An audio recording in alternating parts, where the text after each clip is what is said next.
लेकिन ऐसे लोग यहाँ पर आके झाड़ू मारने का भी काम करते हैं, परोसने का भी काम करते हैं, बर्तन साफ करने का भी काम करते हैं और टॉयलेट बाथरूम साफ करने का भी काम करते हैं। और मुझे लगता है देश के लिए, अपने धर्म के लिए, अपने कल्चर के लिए ये बहुत अच्छी बात है और बड़ी बात है।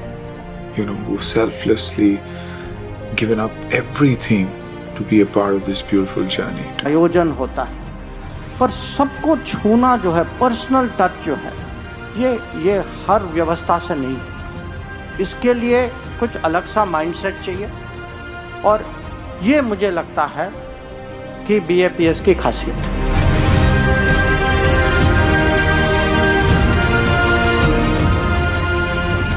महंत स्वामी महाराज द्वारा लखाता पत्रों पण गजबनी शक्ति धरावे छे।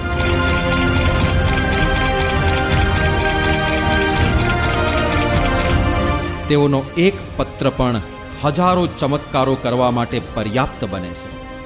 તેઓની કલમે હજારો આબાલ વૃદ્ધને આજના જમાનામાં આશ્ચર્ય સમા મુખપાઠ માટે પ્રોત્સાહિત કર્યા છે। નાના નાના 3-3 વર્ષના બાળકો મુખપાઠ કરે। બાળકો બાલિકાઓને શારીરિક તકલીફો હોય તો પણ મુખપાઠ કરવા માંડી પડ્યા। પારિવારિક કે વ્યાવસાયિક કોઈ પણ તકલીફને ગણ્યા વિના સૌ યુવકોને યુવતીઓ મંડી પડ્યા અને અત્યાર સુધી લગભગ 4500 જેટલા બાળ બાલિકાઓએ આ મુખપાઠ પૂર્ણ કરી લીધો છે। 2336 જેટલા યુવક અને યુવતીઓએ આ સંપૂર્ણ ગ્રંથનો મુખપાઠ કર્યો। તો આજે આશરે 10,000 જેટલા હરિભક્તોએ આ સત્સંગ દીક્ષા ગ્રંથનો મુખપાઠ પૂર્ણ કરી લીધો છે અને સ્વામી બાપાનો રાજીપો લૂંટી લીધો છે।